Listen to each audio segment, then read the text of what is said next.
श्री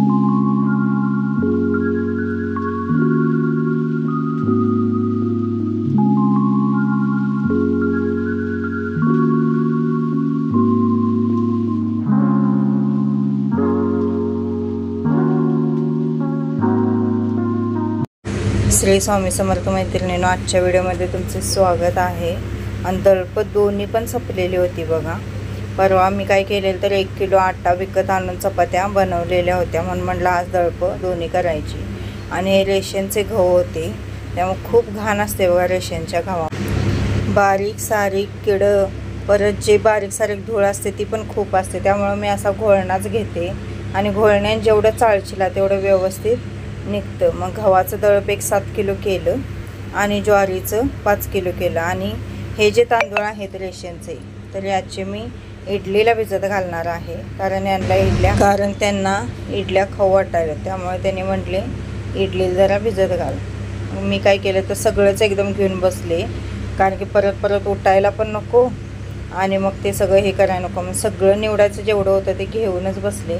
आणि ज्वारीत थोडंसं तांदूळ मी घातलेले आहेत। आणि गव्हामध्ये पण काय करायचं तर बघा, 1 ते 2 मुठी तांदूळ घालायचं। त्यामुळं काय होतं तर चपाती आपली एकदम मऊसूत होते आणि पांढरी शुभ्र पण चपाती होते। त्यामुळं 1 ते 2 मुठी तांदूळ फक्त घालायचे, जास्त घालायचं नाही। 1 किंवा 2 मुठीच तांदूळ घालायचे। रेशनचे जे तांदूळ होते तेच मी त्यामध्ये घातलेले आहेत। आणि तोपर्यंत बघू शकता वळवाच्या पावसाला सुरुवात झालेली आहे। बाद पाऊसच यायला लागला आणि थेंब तर एवढे मोठे होते काय विचारू नका। पण जास्त काय पडला नाही, मला वाटते 15 ते 20 मिनिटे एवढाच पडला। जास्त जर पडला असता तर थोडं गार झालं असतं, उलट जास्त संध्याकाळी उकडायला लागलं। आणि असं काही वातावरण पण नव्हतं पावसाचं, पण अचानकच पडायला सुरुवात झाला। आता इथून पुढे असंच, कारण की आता पाडवा जसा जवळ येईल किंवा पाडव्याच्या तोंडावर असा पाऊस वळवाचा पडतोच, त्यामुळे सांडगे पापड असतील किंवा जी चटणी असेल ती पाडव्याच्या आधीच केलेली कधी चांगली असते। आता मी तांदूळ निवडून घेतलेले आहेत आणि इडलीला भिजत घालत आहे। सगळेच तांदूळ घालणार आहे मी, किती होतील तेवढे, कारण 2 दिवस जरी इडली परत डोसे खाल्लीत तरी पण चालतं, खातात आमच्यात आवडीनं। त्यामुळे काय करणार आहे तर सगळं भिजत घालणार आहे। आणि चुकून मी अर्धाच ग्लास ओतला त्यामध्ये, त्यामुळे थोडंसं वर घातलेलं आहे। आपले ते 3 ग्लास झालेले आहेत बघा, हा 4था ग्लास आहे। असं मोजून का घ्यायचं तर आपल्याला उडदाची डाळीचं जे प्रमाण असतं ते घ्यायला बरं पडतं। उडदाच्या डाळीचं प्रमाण कसं घ्यायचं तर 3च 1 प्रमाण घ्यायचं। म्हणजे काय करायचं तर 3 ग्लास जर तुमचे तांदूळ असतील किंवा 4 ग्लास तांदूळ असतील तर 1 ग्लास उडदाची डाळ, 3 ग्लास किंवा 4 ग्लास तांदूळ असतील तर 1च ग्लास उडदाची डाळ घालायची। कारण जर तुम्ही उडदाच्या डाळीचं प्रमाण जर जास्त केला तर इडल्या अशा खूप चिकट होतात, स्पंजी होत नाहीत, त्या असं चिटकून बसतात, चिकट इडल्या होतात। त्यामुळं डाळीचं प्रमाण व्यवस्थित ठेवायचं। आणि थोडासा तुम्ही शिजवलेला भात किंवा जे आपले पोहे असतात खायचे ते घातला तरीसुद्धा चालेल। आणि तांदूळ बघू शकता तुम्ही 3 ते 4 वेळा खळखळ चोळून धुवायचे आहेत, कारण हे रेशनचे तांदूळ असल्यामुळे यामध्ये पावडर असते बघा, त्या तांदळांच्या मध्ये काही अशी पावडर लावलेली असते, त्यामुळे ती सगळी अशी धुवून काढावी लागते, नाही तर इडल्या आपल्या अजिबात चांगल्या होत नाहीत। पूर्ण 1 घागर पाणी माझं नुसतं तांदूळ धुण्यासाठीच गेलं। आता भरपूर जणांच्या घरामध्ये उन्हाळी वाळवणाचं सुद्धा आता सुरुवात असणार आहे। एक जण इडल्या करत असताना कसं करतात तर हरभऱ्याची डाळसुद्धा त्यामध्ये थोडी घालतात, पण मी यावेळी घातली नाही। मी पण घालते हरभऱ्याची डाळ, कारण त्याने डोसा खूप कुरकुरीत आणि छान होतो, पण ह्यावेळी मी घातली नाही। कमीत कमी 3 वेळा मी तांदूळ धुतलेले आहेत आणि आता स्वच्छ झालेले आहेत आपले तांदूळ। आणि तांदूळ आता ठेवून देते, आता डाळ घेते। आता ही पावशेर डाळ आहे बघा, बरोबर पावशेरला हा ग्लास बरोबर होतो बघा ओतल्यावर, त्यामुळे मी प्रमाणच केलेलं आहे। 1 ग्लास म्हणजे पावशेर, आत्ती विकत आणलेली होती पावशेर, तर बरोबर 1 ग्लास झालेला आहे। पण आपल्याला पावशेर डाळ तेवढी पुरवणार नाही आहे, कारण की आपले तांदूळ जवळजवळ 5 ग्लास तांदूळ झालेले आहेत। त्यामुळे मी काय केलं तर अर्धा ग्लास वरती थोडीशी घेतली। उडदाच्या डाळीचं कसं होतं बघा, कमी पण पडून चालत नाही इडलीमध्ये आणि जास्त सुद्धा होऊन चालत नाही। आता डाळ ही पाकडून निवडून घ्यायची, कारण की खडे वगैरे असतात डाळीमध्ये, थोडंसं बघून घ्यायचं। आणि उन्हाळ्यात तर उडदाची डाळ खूप महाग होते, कारण की सगळीजण पापड वगैरे करत असतात उडदाचे, त्यामुळे खूप महाग होते. उडदाची डाळ पण 2 ते 3 वेळा आपल्याला धुवायची, कारण त्या डाळीला पण अशी पावडर लागलेली असते बघा, पांढरट असं झालेलं असं डाळीमध्ये पण त्यामुळे ती सुद्धा व्यवस्थित 2-3 वेळा धुवून घ्यायची. परातीला बघू शकता तुम्ही कसं लागलेलं आहे. अशा पद्धतीने ते पांढरट त्याच्यावर अशी पावडर लागलेली असते, त्यामुळे खळखळ ती पण डाळ आपल्याला धुवून घ्यायची आहे. स्त्रीला पाणी आणतानाच मी सांगितलेलं 1 घागर पाणी लागणार आहे मला, आणि ते आण तू एक्स्ट्राचं, कारण की सगळे तांदूळ डाळ मला धुवायला 1 घागर पाणी हे लागणारच आहे. स्त्रीला पण इडली परत डोसा खूप आवडतो, त्यामुळं मी वरचेवर घरामध्ये करत असते. पण याचं थोडं किचकट काम असतं बघा, इडलीचं परत डोशाचं. खूप भांडी पण पडतात आणि पसारा पण खूप होतो, पण पर्याय नाही. बाहेरचं खाण्यापेक्षा घरात करून दिलेलं कधीही चांगलं असतं. आणि डोसा वगैरे बाहेरचा परवडत सुद्धा नाही बघा. पेपर डोसा असतो तो जवळजवळ 120 काय 125 रुपयाला पेपर डोसा आहे, त्यामुळे ते परवडत सुद्धा नाही. आत्ताच पाणी आलेलं, त्यामुळे मी स्त्रीला म्हटलं पाणी आणून ठेव बाबा, कारण मला इडलीला तांदूळ भिजत घालायचे आहेत, तर तेवढं 1 घागर एक्स्ट्रा पाणी लागणारच आहे. आणि तोपर्यंत पाऊस एकदम बारीक आलेला आहे बघा. माझं सगळं ते धुवून सगळं मी ठेवूसपर्यंत पाऊस एकदम बारीक आलेला आहे. पण पडायचा तर खूप पडला असता तर बरं झालं असतं. आता आणि जरा गदमरायला घरामध्ये सुरुवात होते. कसं होतं, स्लॅबच्या घरामध्ये तर खूप गरम होतं. ती कौलाची घरं होती ती बरं म्हणायची पाळी आलेली आहे. स्लॅबच्या घरामध्ये कसं तापून सिमेंट वगैरे खूप गरम होतं. आणि हा जो व्हिडिओ आहे तो दुसऱ्या दिवशीचा आहे. रात्री तांदूळ आणि डाळ मी भिजत ठेवलेली होती, आणि सकाळी मी आता बारीक करून घेत आहे, कारण मग ते आपल्याला संध्याकाळपर्यंत आपलं पीठ चांगलं फुगलं जातं. थंडीच्या दिवसात लवकर पीठ फुगत नाही, पण उन्हाळ्यात काय होतं तर पीठ लवकर फुगलं जातं. कारण इडलीचं पीठ फुगण्यासाठी काय असतं तर वातावरण उष्ण लागतं. थंडीच्या दिवसामध्ये कसं होतं तर वातावरण एकदम उष्ण नसतं, थंड वातावरण असल्यामुळे अजिबात पीठ फुगत नाही. मग त्या पिठामध्ये काय करावं लागतं तर थंडीच्या दिवसामध्ये थोडंसं कोमट पाणी त्यामध्ये घालावं लागतं, म्हणजे पीठ चांगलं फुगलं जातं. आणि पीठ बारीक झालंय की नाही काय करायचं तर हात घालून बघायचं, कारण की असं एकदम भरड जर राहिलेली असली तर परत बारीक करून घ्यायचं. मी इथं थोडं तांदूळ आणखीन का घातलेलं आहे तर थोडंसं पातळ पीठ ते झालेलं होतं, त्यामुळे नुसतं सुके तांदूळ मी घातलेले आहेत. आणि हे असलं काय करायचं झालं तर मिक्सरचा तर अवतारच होतो बघा, सगळा पूर्ण मिक्सर घाण होतो. आणि तुम्ही म्हणतास ना ताईने टोपण का घेतलेलं आहे मिक्सरच्या भांड्यावर, तर मला त्या मिक्सरच्या भांड्याचं वरचं जे टोपण होतं प्लास्टिकचं ते गावना लवकर, म्हणून मी गडबडीत काय केलं तर प्लेट होती ती प्लेट घेतली तिथली, आणि त्याच्यावर झाकून मग ते बारीक केलेलं आहे. आता कढई घेतलेली आहे, कढईमध्ये काही ते बसणार नाही, पण तांदूळ तेवढे बारीक करणार, परत ते पातेल धुणार आणि त्यामध्येच मी भिजत ठेवणार आहे.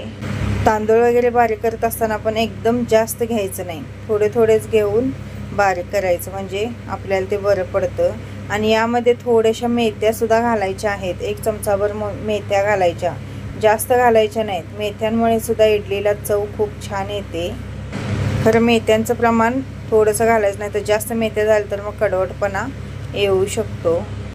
घरच्या स्त्रीने कधीही कुणाला काय आवडते ते पदार्थ वेगवेगळे करून घालावेत, कारण कसं असतं बघा, घरातलं जर आपलं वातावरण आनंदी समाधानी राहायचं असेल तर त्याचा मार्ग जातो पोटातून. त्यामुळे सगळ्यांच्या पोटांचा आपण घरच्या स्त्रीनेच विचार केला पाहिजे, कुणाला काय आवडते कुणाला काय नाही याचा विचार करूनच आपण बनवलं पाहिजे.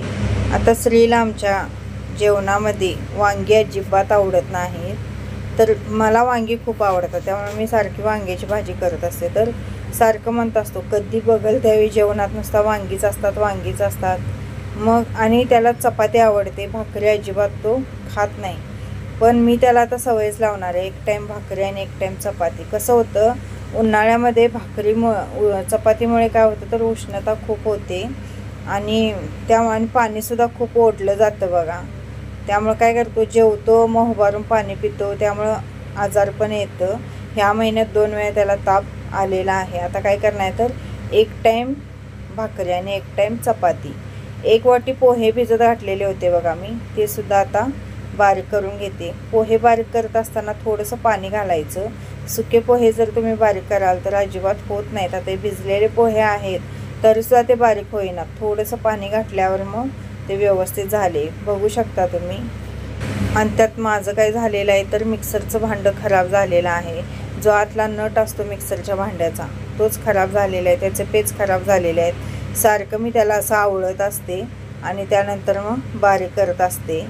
हे झालेलं आहे बारीक, पण एवढं व्यवस्थित व्हायला. आता मी काय करते तर त्यात थोडंसं पाणी घालते, म्हणजे आणखीन जास्त बारीक होतं. लगेच होतं पोहे बारीक, पण त्यात थोडंसं पाणी घालावं लागतं. आणि हे 1 वाटी पोहे मी अखंडच त्यामध्ये घातल्यामुळे ते लवकर होईना. इडलीचं बॅटर बनवत असताना काय करायचं आहे तर एकदा सोडून 2दा सगळं बारीक करायचं आहे. आता आपण हे सगळे जिन्नस बारीक करून घेतले, परत नंतर काय करायचं तर सगळे थोडे थोडे आणि परत त्यात घ्यायचं आणि परत जरा जरा फिरवायचं, म्हणजे खूप छान एकजीव होतं आणि इडली आपली एकदम अशी स्पंजी बनते. पण मी आज तसं करणार नाही, कारण की माझं मिक्सरचं भांडं खराब झालेलं आहे. मग माझ्या मिक्सरच्या भांड्याला जास्त लोड देऊन चालणार नाही आहे आता, नाहीतर काय होणार तर मग पाती तुटून जाणार. त्यामुळं मी एकदाच बारीक करणार आहे आणि चमच्यानं असं ढवळून घेणार आहे. एक जण सोडा वगैरे वापरतात यामध्ये, पण काहीही गरज नाही बघा सोडा वगैरे वापरायची. असंच खूप छान बॅटर तयार होतं. आता मी इथं पोहे घातले, पोहे पण घालायचे किंवा भात घालायचा. आणि त्यानंतर तुम्ही एक अर्धी वाटी जे हरभरा डाळ असते तीसुद्धा भिजवून यामध्ये घातला तर जे डोसे बनतात बघा ते एकदम असे कुरकुरीत बनतात. आणि डोशांना कलरसुद्धा आपण ज्या मेथ्या घातलेल्या असतात त्यामुळं खूप छान येतो. त्यामुळं मेथ्या एक अर्धा चमचा घालायच्या, 1 चमचा किंवा अर्धा चमचा घालायच्या. आणि आता एवढी उडदाची डाळ आपली भिजून केवढी झाल्या बघा. आणि आता काय करायचं तर त्याच्यावरचं जे पाणी होतं ते सगळं मी काढून घेतलेले आहे. आणि उडदाची डाळ पण बारीक करत असताना एकदम खूप घ्यायचं नाही, कारण ते खूप चिकट असतं. त्यामुळं मिक्सरच्या भांड्याला लोड होतं ते बारीक करताना. त्यामुळे डाळ थोडी थोडी घेऊन बारीक करायची आहे. रात्रभर भिजल्यामुळे ती लगेच बारीक होते. उडीद वडेसुद्धा खूप छान होतात बघा घरच्या घरी. मी उडीद वड्याची रेसिपी पण तुमच्यासोबत नक्कीच ट्राय करेन. पण इडल्या पण अशा पद्धतीने तुम्ही करून बघा.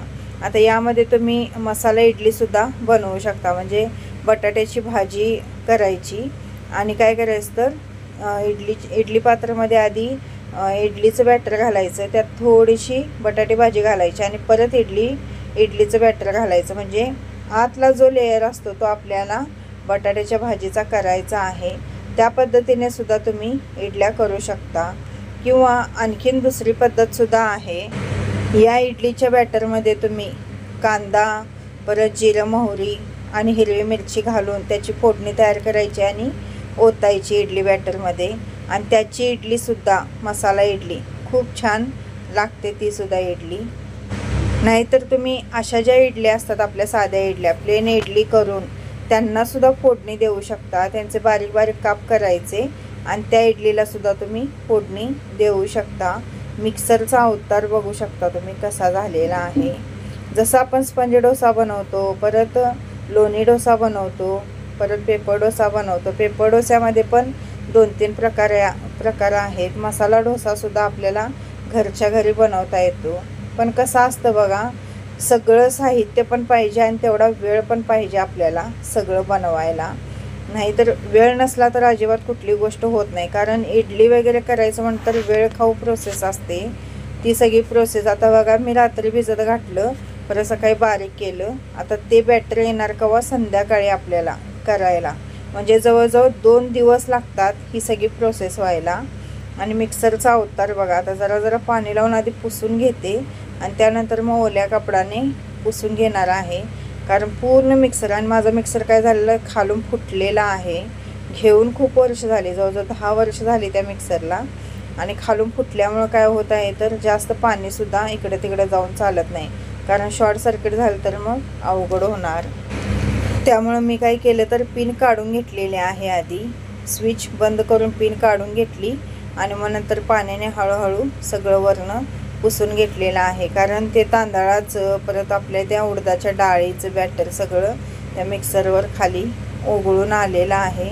आणि स्वच्छ कापड घेते आणि परत एकदा सगळं पुसून घेते, कारण आतला जो भाग आहे तिथं आपण पाणी ओतू शकत नाही. तिथं काय करायला पाहिजे तर कापडानेच पुसावं लागणार आहे.